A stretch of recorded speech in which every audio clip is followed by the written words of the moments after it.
गुजरात में इस साल के आखिर में विधानसभा चुनाव हैं और इस बार बीजेपी, कांग्रेस और आम आदमी पार्टी में मुकाबला है। आज सरकार ने 2 दिन विधानसभा सत्र बुलाया है। आज सत्र का पहला दिन था और पहले ही दिन बीजेपी सरकार कई मुद्दों पर घिरती नजर आई।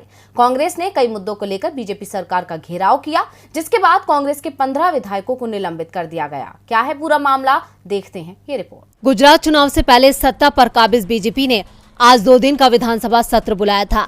सत्र के पहले ही दिन बीजेपी अपने ही जाल में फंस गई। आपको बता दें कि बीजेपी सरकार के कार्यकाल का ये आखिरी सत्र था और सदन में कांग्रेस विधायकों ने कई मुद्दों पर बीजेपी सरकार के खिलाफ हल्ला बोल किया, जिसे बीजेपी ने अशोभनीय आचरण करार दिया।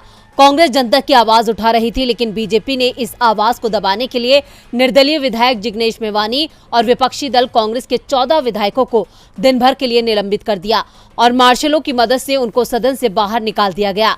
आपको बता दें कि आज जैसे ही सदन की कार्रवाई शुरू हुई, वैसे ही विपक्ष के नेता सुखराम रठावा ने आंदोलनरत सरकारी कर्मचारियों, किसानों, आंगनबाड़ी कर्मचारियों और अभूतपूर्व सैनिकों से जुड़े मुद्दों पर आधे घंटे विशेष चर्चा की मांग की।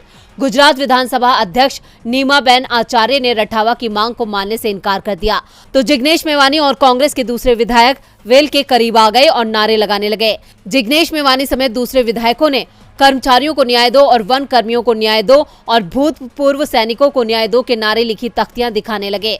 अपनी पार्टी के सहयोगियों की लगातार नारेबाजी के बीच विपक्ष के उपनेता शैलेश परमार ने पूछा कि जब लगभग सभी विभाग के इतने सारे कर्मचारी अपने अपने लंबित मामलों को लेकर प्रदर्शन कर रहे हैं, तो आखिर बीजेपी सदन में इन मुद्दों पर चर्चा के लिए क्यों तैयार नहीं है।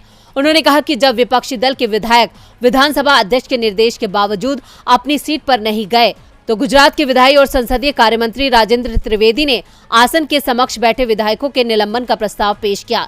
इस प्रस्ताव को ध्वनिमत से मंजूरी दी गई, जिसके बाद मेवानी और कांग्रेस के 14 विधायकों को पूरे दिन के लिए निलंबित कर दिया गया। फिलहाल कल भी सदन के हंगामेदार होने के पूरे आसार हैं।